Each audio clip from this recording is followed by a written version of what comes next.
So we're going to be taking a look at the GoPro HERO5 Session. So while it isn't the cheapest camera on the market, what I wanted to do was compare it with the older 4 Hero Black and see whether it's actually worth upgrading to. So let's go ahead and see what you get. So on the side, it's telling you exactly what you're getting in the box, which we'll see shortly. On the back, it tells you about the GoPro Capture app, which you'll need to make any major changes to the camera. And on the side, it's telling you about a new list of features. Now, with the most exciting part of that being that the fact it's waterproof, it comes with voice control and electronic image stabilization, which we'll be trying out later. In the box, you find one GoPro HERO5 Session. It looks almost identical to the GoPro Hero 4, but it has a different matte black finish. So it appears that they've also redesigned the anti-vibration locking plug, which looks to be more of a permanent fixture rather than an accessory that you just take on and off. So let's take a look at the accessories. Here are two different types of mounting plate, one flat, one curved. The new style of USB Type-C cable, which has managed to upset a few people.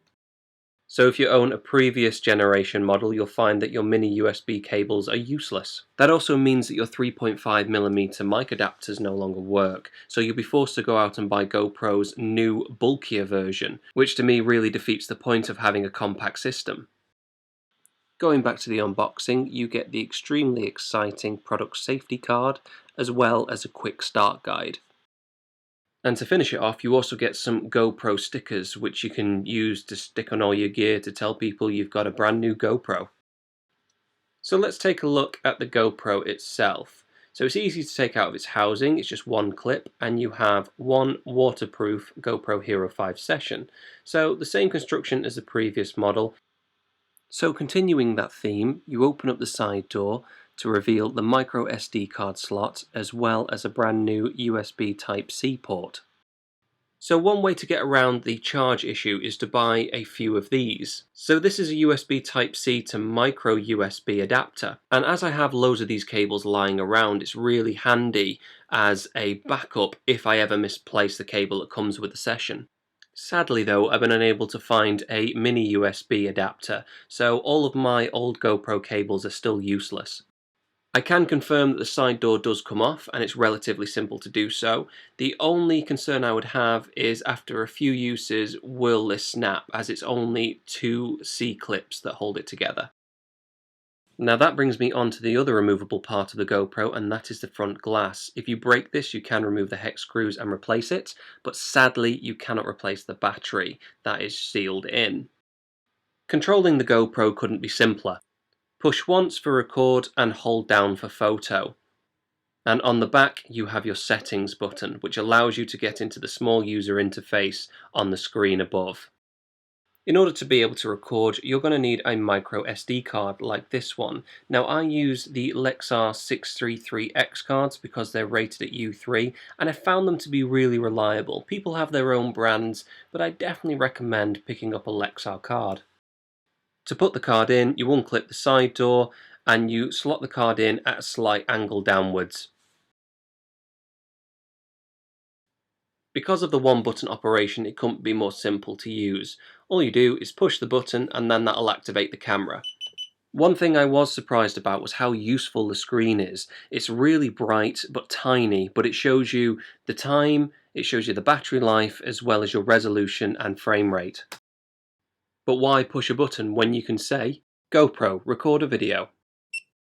And it starts recording a video, which is an amazingly cool feature to have, and it does the same with photos. But one thing to watch out is it does drain your battery, so when you don't need it, make sure you turn the feature off.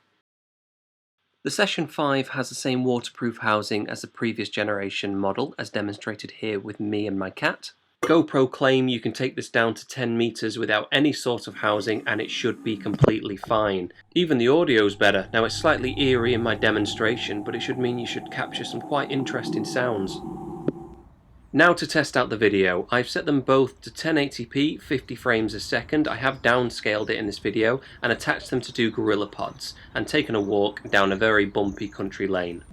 Now with the two cameras side by side, I would definitely say that the GoPro Hero 4 Black is the better camera. However, the stabilization on the Hero Session is pretty good. It's not perfect, but I am jolting around quite a bit and I am quite flat-footed, but I would say it does make a great improvement over the non-stabilized footage.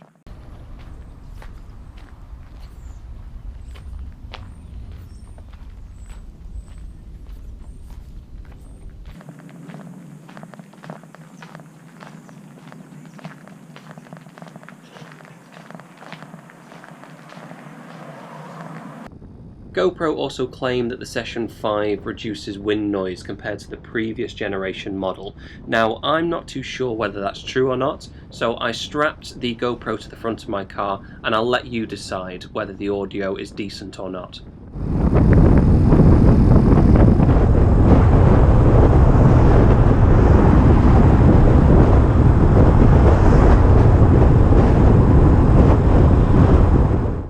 So that brings me to the end of the video. Now, I must admit, if I had to list the main features that I'm most excited about, they happen to be the new ones: the voice control, the image stabilization, and the ability to be able to record in 4K. And yes, it does have some drawbacks, including that USB Type-C port if you bought any previous accessories that work with the mini USB. But I totally understand why they've updated that to newer technology. So along with the 4K format, as well as the updated resolutions and settings, this is a cracking action camera.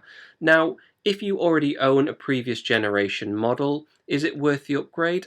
I don't really know, I'll let you be the judge of that, but I'm hoping this video was useful to you. So until next time, thanks for watching.